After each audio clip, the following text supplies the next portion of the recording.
नमस्ते, प्ले नेपाल एचडीमा तपाईहरू सबैलाई स्वागत छ। Nepal premier league season 2 Colombo पहिलो हप्ताको रोमाञ्चक यात्रा पूरा भएको छ।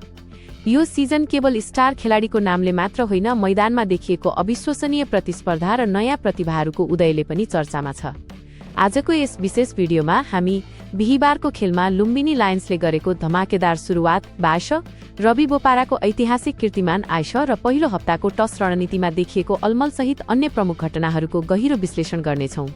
लिगको 5औं खेलमा रोहित कुमार पौडेलको कप्तानीमा रहेको लुम्बिनी लायन्सले चितवन राइनोजलाई 6 विकेटले पराजित गर्दै आत्मविश्वासका साथ आफ्नो सिजन सुरु गरेको छ। पहिलो सिजनमा केवल 1 जित निकालेर पुछारमा रहेको लुम्बिनी यस सिजन आफ्नो पहिलो खेलमै चितवनलाई हराउन सफल भयो। टस जितेर बलिङ रोजेको लुम्बिनीले चितवनलाई 142 रनमा सीमित गर्यो।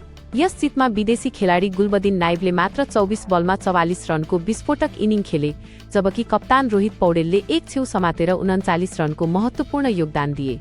लुम्बिनीले लक्ष्य सफलतापूर्वक हासिल गर्दै आफूलाई अङ्क तालिकाको शीर्ष 5 मा उभ्याएको छ। यस खेलमा चितवनले पराजय भोगे पनि इङ्ल्यान्डका अनुभवी खेलाडी रवि बोपाराले एनपीएल इतिहासमा एउटा ऐतिहासिक कोसेढुङ्गा पार गरेका छन्। उनी एनपीएलमा 400 रनको आँकडा पार गर्ने पहिलो ब्याट्सम्यान बनेका छन्। लगातार दोस्रो सिजन पनि उच्च लयमा देखिएका बोपाराले चितवनका लागि 55 बलमा 66 रनको शानदार अर्धशतक बनाए।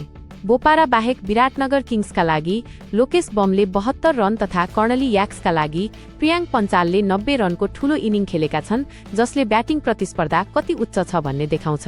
बोपाराले आफ्नो सफलताको श्रेय पिचको स्वभाव बुझेर छिट्टै ठूला शटहरू नखेली लामो समय क्रिजमा बिताउने रणनीतिलाई दिएका छन्। लुम्बिनी लायन्सबाट यस सिजनको सबैभन्दा ठूलो आशाको किरणको रूपमा युवा विकेटकिपर ब्याट्सम्यान समीर अली मुसलमानको उदय भएको छ।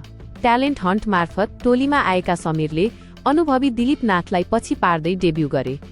उनको डेब्यू प्रदर्शन प्रशंसनीय रह्यो।